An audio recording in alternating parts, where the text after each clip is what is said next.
नमस्कार शेतकरी बांधवांनो. कृषी साथीमध्ये आपल्या सगळ्यांचं अगदी मनापासून स्वागत आहे. सध्या आपल्या सगळ्यांच्या मनात एकच धाकधूक आहे की या कापसाच्या बाजाराचं नेमकं काय होणार. गेल्या काही दिवसांपासून बाजारात जी काही उलथापालथ सुरू आहे ना, कधी भाव वाढतोय तर कधी अचानक खाली येतोय. या सगळ्यामुळे आपल्या कष्टाचं, आपल्या घामाचं काय होणार ही चिंता आपल्या सगळ्यांनाच लागून राहिली आहे. आपल्या डोळ्यासमोर फक्त एकच प्रश्न आहे: ज्या कापसाला आपण जीवापाड जपलं त्याला योग्य मोबदला मिळणार की नाही? आणि खरं सांगायचं तर ही चिंता अगदी स्वाभाविक आहे, बरोबर ना? अहो, जानेवारीच्या सुरुवातीला बाजारात एक चांगली तेजी आली होती. भाव 8,000च्या वर गेले होते आणि आपल्याला वाटलं होतं की आता 9,000चा टप्पाही सहज गाठला जाईल. पण अचानक असं काय झालं की ही तेजी थांबली? हे भाव का पडले? चला, आज आपण याच प्रश्नांच्या अगदी मुळाशी जाणार आहोत आणि यामागची कारणं अगदी सोप्या भाषेत, जणू काही गोष्टच ऐकतोय अशा पद्धतीने समजून घेणार आहोत. या संपूर्ण विश्लेषणामध्ये आपण फक्त काय झालं हे नाही पाहणार, तर ते का झालं आणि सगळ्यात महत्त्वाचं आता पुढे काय, यावर आपलं लक्ष असणार आहे. कापसाच्या दरात होणाऱ्या या चढ उतारांमध्ये नेमकी कोणती कारणं आहेत? यात सरकारची भूमिका काय आहे? बाजारात ज्या अफवा पसरल्या आहेत त्या किती खऱ्या आहेत? या प्रत्येक गोष्टीचं आज आपण पर्दाफाश करणार आहोत.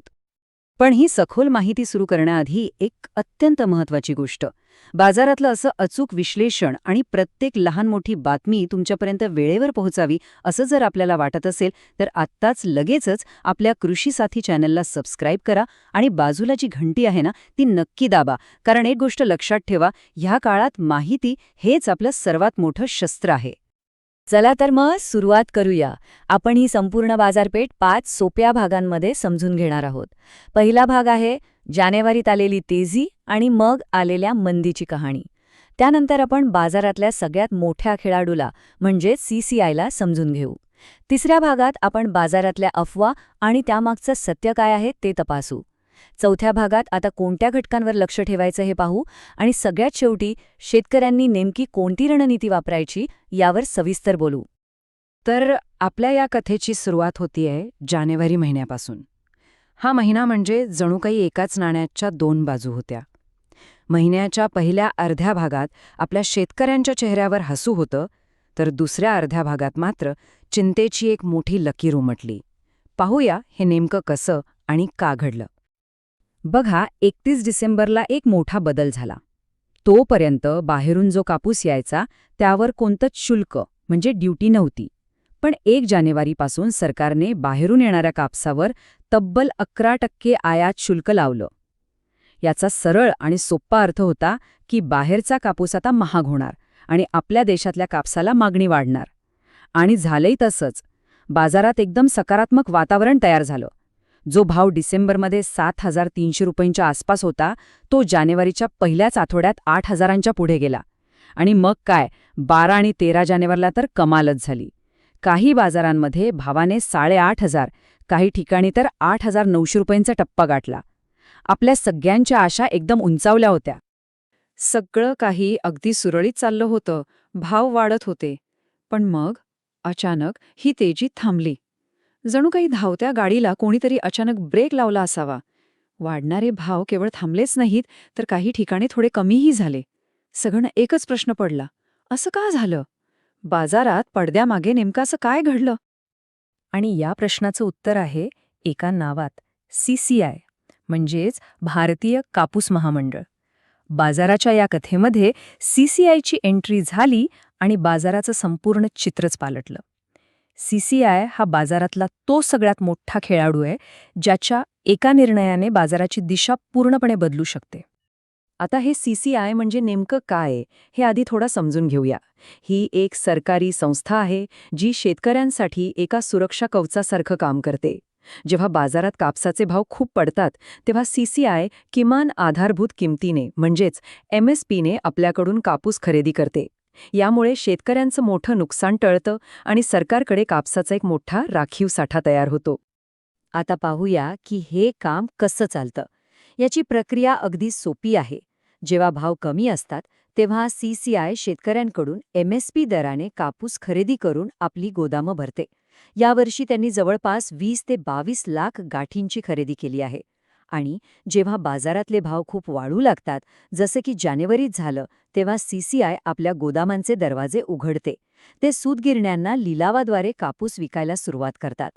यामुळे होतं काय की बाजारात कापसाचा पुरवठा वाढतो आणि आपोआपच वाढत्या भावांना लगाम बसतो. आणि याचा परिणाम काय झाला हे तर या स्लाइडवर अगदी स्पष्ट दिसतंय. 15 जानेवारीला सीसीआयने आपल्या विक्रीची घोषणा केली. त्या घोषणेच्या आधी काय परिस्थिती होती? भाव सतत वाढत होते, बाजारात जबरदस्त तेजी होती आणि दर 8,900 रुपयांच्या शिखरावर पोचले होते. आणि घोषणेनंतर काय झालं? ती दरवाढ पूर्णपणे थांबली, बाजार स्थिर झाला आणि भाव साधारणपणे 8,000 ते 8,300 रुपयांच्या पातळीवर स्थिरावले. हा थेट परिणाम होता सीसीआयच्या एका निर्णयाचा. पण इथे एक गोष्ट लक्षात घेणं खूप महत्त्वाचं आहे. सीसीआयचा उद्देश बाजारभाव पाडण्याचा अजिबात नव्हता, नाहीये. त्यांचं मुख्य ध्येय होतं बाजारात स्थिरता आणणं. त्यांनी आपल्या विक्रीचा दर इतक्या हुशारीने ठरवला की शेतकऱ्यांना मिळणारा भाव हा MSPच्या खाली जाणार नाही याची काळजी घेतली. त्यांनी रुईच्या खंडीचे दर साधारण 55,000 ते 57,000 रुपये ठेवले, जेणेकरून शेतकऱ्यांच्या कच्च्या कापसाला हमीभावाच्या आसपासचा दर मिळत राहील. त्यांनी बाजार कोसळू दिला नाही, फक्त जी अनियंत्रित तेजी होती तिला आवर घातला. तर एकीकडे सीसीआय बाजारात स्थिरता आणायचा प्रयत्न करतंय, तर दुसरीकडे बाजारात अफवांचं पीक आलंय. आणि या अफवांमुळे शेतकऱ्यांमध्ये खूप मोठा गोंधळ आणि भीती निर्माण होते. चला आता एक एक करून या अफवांची चिरफाड करूया आणि त्यामागचं सत्य काय आहे ते जाणून घेऊया. बाजारातली सध्याची सगळ्यात गरम आणि धोकादायक अफवा असं बोललं जातंय की सीसीआय आपल्या कापूस विक्रीचे भाव खूप कमी करणार आहे. ही अफवा वाऱ्यासारखी पसरली आणि अनेक व्यापाऱ्यांनी खरेदीच कमी केली, कारण त्यांना वाटलं की पुढे जाऊन आपल्याला आणखी स्वस्त कापूस मिळेल. पण वास्तव काय आहे? सत्य हे आहे की आजच्या तारखेपर्यंत सीसीआयने आपल्या विक्री दरात 1 पैशाचीही कपात केलेली नाही. त्यांचे दर पूर्णपणे स्थिर आहेत. ही फक्त व्यापाऱ्यांमध्ये सुरू असलेली एक चर्चा आहे, याला कोणताही अधिकृत आधार नाही. त्यामुळे जोपर्यंत सीसीआयकडून अधिकृत घोषणा होत नाही, तोपर्यंत अशा चर्चांवर विश्वास ठेवून घाबरून जाण्याचं काही कारण नाही. दुसरी मोठी अफवा होती अर्थसंकल्पाबद्दल. सूतगिरण्यांची जी लॉबी आहे ती सरकारवर दबाव टाकत होती की कापूस आयात स्वस्त करा. त्यामुळे बाजारात चर्चा सुरू झाली की सरकार बजेटमध्ये ते 11% आयात शुल्क काढून टाकेल. जर असं झालं असतं तर बाहेरून स्वस्त कापूस देशात आला असता आणि आपल्या कापसाचे भाव नक्कीच पडले असते. पण सत्य काय घडलं? अर्थसंकल्प सादर झाला आणि सरकारने शेतकऱ्यांची बाजू घेतली. आयात शुल्कात कोणताही बदल केला गेला नाही. ते 11% शुल्क आजही तसंच कायम आहे. याचा स्पष्ट अर्थ असा आहे की देशांतर्गत कापसाला आयातीपासून मिळणारं संरक्षण सरकारने कायम ठेवलं आहे. ही आपल्या सगळ्या शेतकऱ्यांसाठी एक खूप मोठी दिलासादायक बातमी आहे. आणि तिसरी अफवा जी आजही अनेकांना चिंतेत टाकते, बाहेरून मोठ्या प्रमाणात कापूस आयात होत आहे आणि त्यामुळे बाजार कोसळणार आहे. ही बातमी ऐकल्यावर कोणालाही भीती वाटणं साहजिक आहे. पण यामागचं सत्य समजून घेणं खूप गरजेचं आहे. ही जी आयातीची चर्चा आहे ना, ती एका विशिष्ट प्रकारच्या कापसाबद्दल आहे, ज्याला अतिरिक्त लांब धाग्याचा किंवा एक्स्ट्रा लाँग स्टेपल ELS कापूस म्हणतात. हा एकदम उच्च प्रतीचा महागडा कापूस असतो, जो शर्टिंगच्या महागड्या कापडासाठी वापरला जातो. आपल्या देशात याचं उत्पादन खूपच कमी होतं. आपल्याला दरवर्षी साधारण 12 ते 15 लाख गाठींची गरज लागते. त्यामुळे हा कापूस दरवर्षीच आयात होतो, यात काहीही नवीन नाहीये. आणि सगळ्यात महत्त्वाचं म्हणजे हा कापूस आपल्या शेतकऱ्यांनी पिकवलेल्या कापसाचा थेट स्पर्धक नाही. त्यामुळे या आयातीचा आपल्या सर्वसामान्य कापसाच्या भावावर थेट परिणाम होत नाही. ही गोष्ट स्पष्टपणे लक्षात घ्या. चला आता या अफवांना बाजूला सारूया आणि त्या खऱ्या घटकांवर लक्ष केंद्रित करूया, जे सध्या कापसाचे भाव ठरवत आहेत. एक शेतकरी म्हणून आपण नेमक्या कोणत्या गोष्टींवर नजर ठेवली पाहिजे हे आता आपण पाहूया. सध्या बाजाराला दिशा देणारे 3 मुख्य घटक आहेत. यातला सर्वात महत्त्वाचा आणि सर्वात जास्त प्रभाव टाकणारा घटक आहे सीसीआयचा विक्री दर. जोपर्यंत सीसीआय आपले दर स्थिर ठेवेल तोपर्यंत बाजाराला एक भक्कम आधार राहील. त्यानंतर दुसरा घटक आहे सुताची मागणी. जर कापडाला आणि सुताला चांगली मागणी राहिली तर सूतगिरण्या कापूस खरेदी करत राहतील. आणि तिसरा घटक आहे आंतरराष्ट्रीय बाजारभाव. पण या सगळ्यांमध्ये मी पुन्हा एकदा सांगतो, सर्वात जास्त लक्ष आपल्याला सीसीआयच्या निर्णयांवरच ठेवायचं आहे. बाजारात जरी नकारात्मक चर्चा सुरू असली तरी सध्याच्या भावाला आधार देणारे अनेक मजबूत खांब आहेत. यातला सर्वात मोठा 40% वाटा आहे तो CCIच्या स्थिर दरांचा. त्यानंतर 30% आधार मिळतोय त्या 11% आयात शुल्कामुळे. सुताला असलेली 20% चांगली मागणीही भावाला टिकवून आहे आणि 10% आधार सरकीच्या वाढत्या दरांमुळेही मिळतोय. म्हणजेच बाजार पडण्यापेक्षा टिकून राहण्याची कारणं जास्त मजबूत आहेत. ठीक आहे, आपण बाजार समजून घेतला, अफवा ओळखल्या आणि महत्त्वाचे घटकही पाहिले. आता आपण सगळ्यात महत्त्वाच्या भागाकडे वळूया. ह्या सगळ्याचा आपल्यासाठी, एका सामान्य शेतकऱ्यासाठी काय अर्थ आहे? आपण आपली विक्रीची रणनीती कशी ठरवायची? कोणतीही रणनीती ठरवण्याआधी आजचं वास्तव पाहूया. हे बघा, 4 फेब्रुवारीचे मानवत बाजार समितीचे प्रत्यक्ष सौदे आहेत. चांगल्या प्रतीच्या ग्रेड 1च्या कापसाला 7,935 रुपयांपासून ते अगदी 8,050 रुपयांपर्यंतचा भाव मिळाला आहे. यावरून एक गोष्ट अगदी स्पष्ट होते की अफवा काहीही असोत, आजही चांगल्या मालाला बाजारात 8,000 रुपयांच्या आसपासचा सन्मानजनक भाव मिळत आहे. बाजार कोसळलेला नाही. आणि या सगळ्या चढउतारांमध्ये हा एक आकडा कधीही विसरू नका.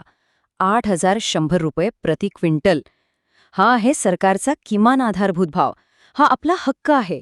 ही आपली सर्वात मोठी सुरक्षितता आहे.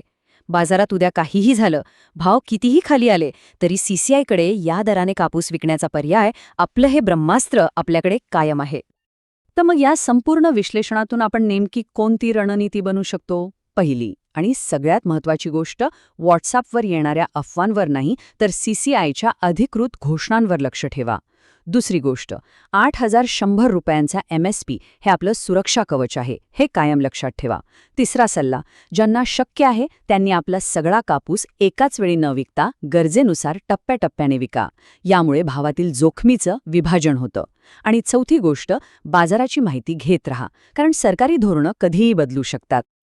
आणि शेवटी एक प्रश्न मी आपल्या सर्वांसाठी सोडून जात आहे. सरकारी धोरणं, बाजारातील पुरवठा आणि लोकांच्या कल्पनांवर चालणाऱ्या या बाजारात आपण आपल्या घामाच्या, कष्टाच्या पिकाच्या मूल्याचं संरक्षण कसं करणार, यावर विचार करणं खूप गरजेचं आहे.